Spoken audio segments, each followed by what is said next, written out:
Hey guys, it's Wilson. Sorry I can't be in class today, but I videotaped the tutorial and demonstration today, so you guys should still feel well supported. Um, let's take a look at it. All right, guys, so this is the last part that you're going to draw in the multi-view assignments. The one you did yesterday is actually harder than this, but I still want to give you guys a full look on how to do it.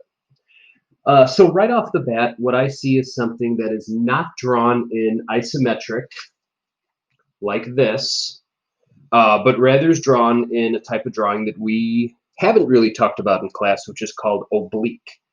And in oblique, you can see here that 90 degrees is in fact 90 degrees, meaning that if I was holding this part in my hand, this would be 90 degrees.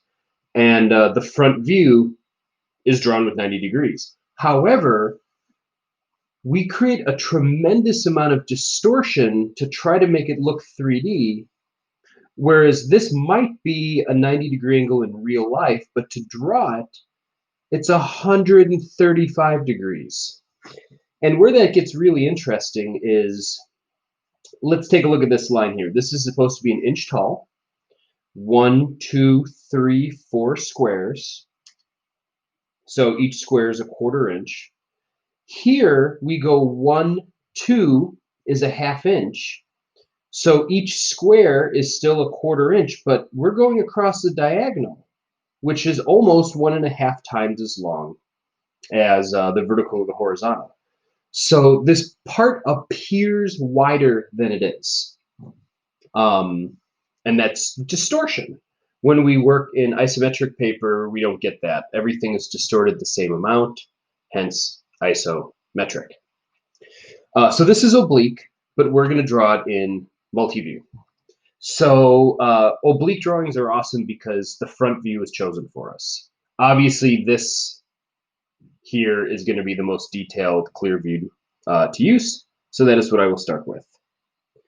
And it's just a matter of counting the squares. So we know this goes 4 up. And I'm going to draw this really light, particularly up in this corner, so that I can draw this curve in.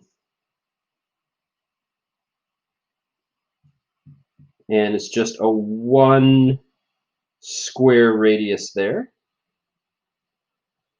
This comes over 2 more, like so. I go up 1, over 4, down 1, 1, 2, 3, over 4, down 4 to meet up to the bottom. All right, put this hole in there. It is 1, 2, 3, 4, 5. Ooh, 1, 2, 3, 4, 5 from the side. So 1, 2, 3, 4, 5. It's on that line, and just 2 down from the top. So there's where my center will be. I'm going to use the same tricks we used with the ellipses, where I find the midpoints of the square that would hold the circle.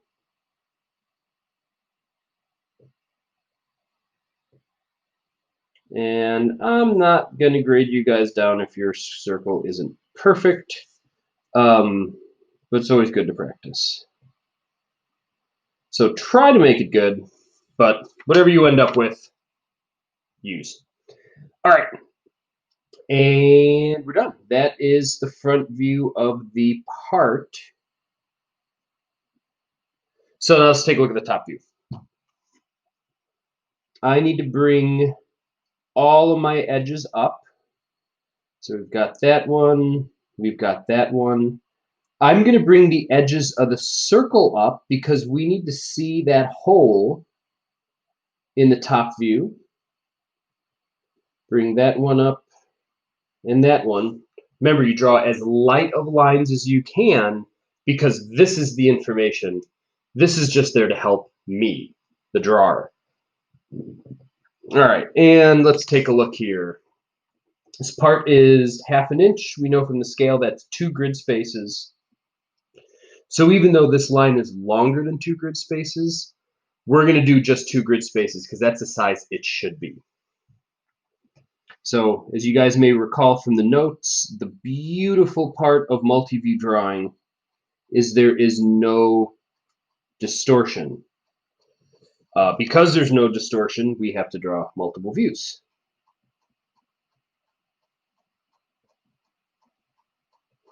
So the outside edges here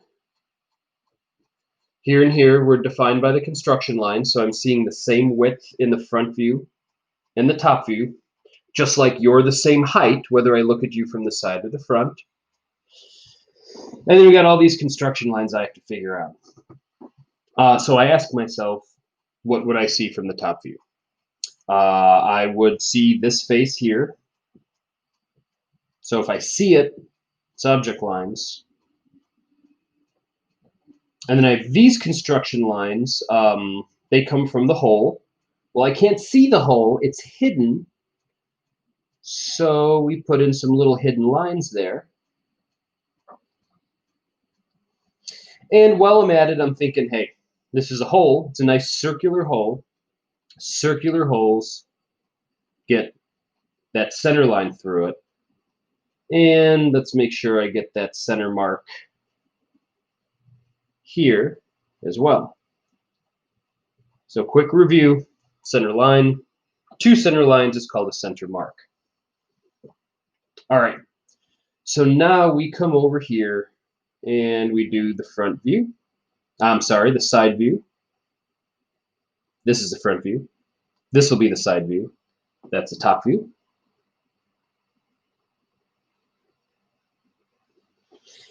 And here we go. So here's the overall height of the part. This is the highest spot. Here's the lowest spot. The construction lines are guiding me. Oh, I forgot construction lines. So I have to do construction lines for the hole. Well, this one lines up with that line, so I don't need to draw it. It's already there. And I got to get the bottom one in there. There we go.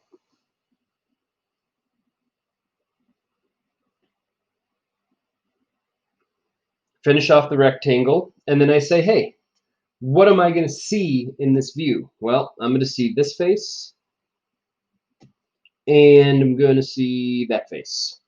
Okay, so I need one line to separate them. Here's the 2 faces. It's got to be that construction line. And I have a construction line down here. Well, I wouldn't see anything. And I go back and, oh, that's the hole. So that is another hidden line. I should draw a hidden line for the top of the hole, except there's already an object line there. And if you guys, again, recall from your notes, there's a level of importance to each line. And if you have an object line and a hidden line in the same space, the object line is more important. So I don't do anything there. It's good. Come across and make sure I have a center line. And we're good. So this curve here can only be seen in the front view. You don't see it in the top, you don't see it in the side. This is why it's important for us to have multiple views. All right, as I've said before on these other drawings, guys, this is the one and only acceptable solution for this. There is no real creativity in multi-view drawing. The advantage is you guys can watch this video again. You can pause it as I go through it, and you can draw it with me, and then you know you'll be right, and you'll get full credit. All right, guys, that's all I've got for you. Since I'm not going to be able to touch base with you guys, have a good weekend, and please take care of any late work you guys have over the weekend. See ya.